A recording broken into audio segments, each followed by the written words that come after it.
Ladies and gentlemen, I'm just going to ask you to just look around. You're going to see all these drivers.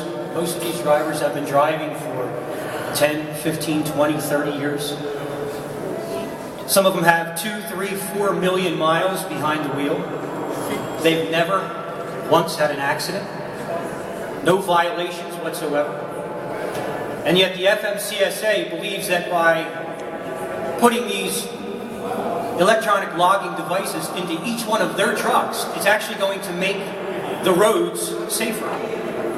I call them and ask, how do you come up with that? These men and women have already demonstrated their safety for the last 20, 30 years behind the wheel.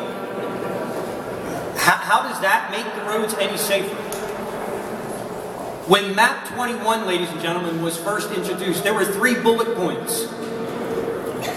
3 main reasons and core fundamental reasons why they started MAP 21. One of them was, if in fact they find carriers who have serious amounts of violations and accidents, that they are to remove those carriers from continuing to do business on the roads. Werner, Swift, Schneider. Anybody who's in the trucking business, they know these names. The largest in fatalities on the roads are from these mega companies who currently, mind you, have been running ELD'S. Now, we're not talking about small increments of fatalities on the roads. They've gone up significantly. Some companies having in excess of 60 fatalities themselves in 1 year.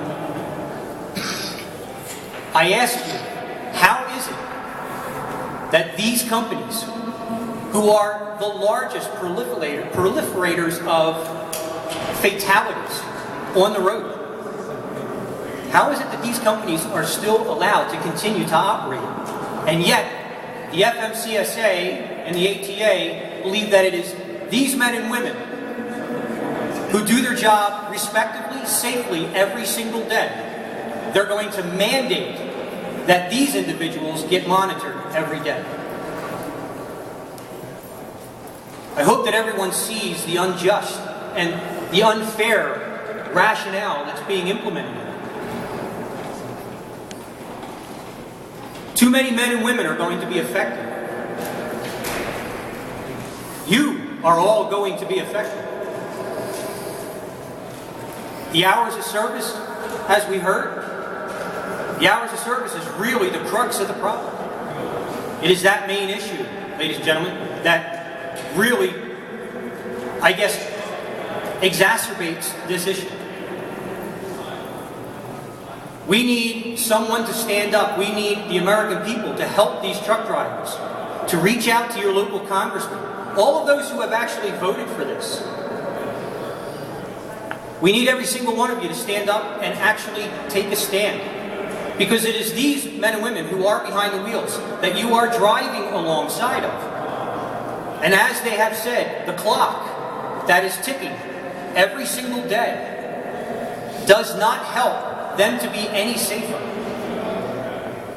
You've all had a bad night's sleep. They are being told to sleep 10 hours at a certain time, from this time to this time during the course of the day. I'm sure everyone who's listening right now has had one bad night's sleep where you tossed and turned for several hours. And maybe, just maybe, you got 2 or 3 hours of sleep that night. Well, that is when these men and women are now expected to get back behind the wheel of that truck and continue on and do their job. That doesn't make the road safer. Not even a tiny bit. Anybody else have anything they would like to add? Well? Hi. I'm going to speak a few things from the heart, personal experiences as a female driver and owner of my own company. I am a single owner with a single truck, with me being a single driver. Everyone in this group has really nice trucks, We care about this business. We take care of our equipment. We don't want to mess anything up with our equipment, and we certainly don't want to. I was from a school bus driver background, so I am being a mother also and a grandmother. I love my kids.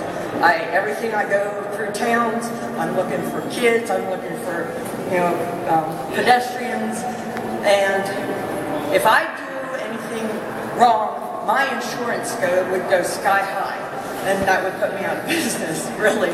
Our insurance is out of this world as it is.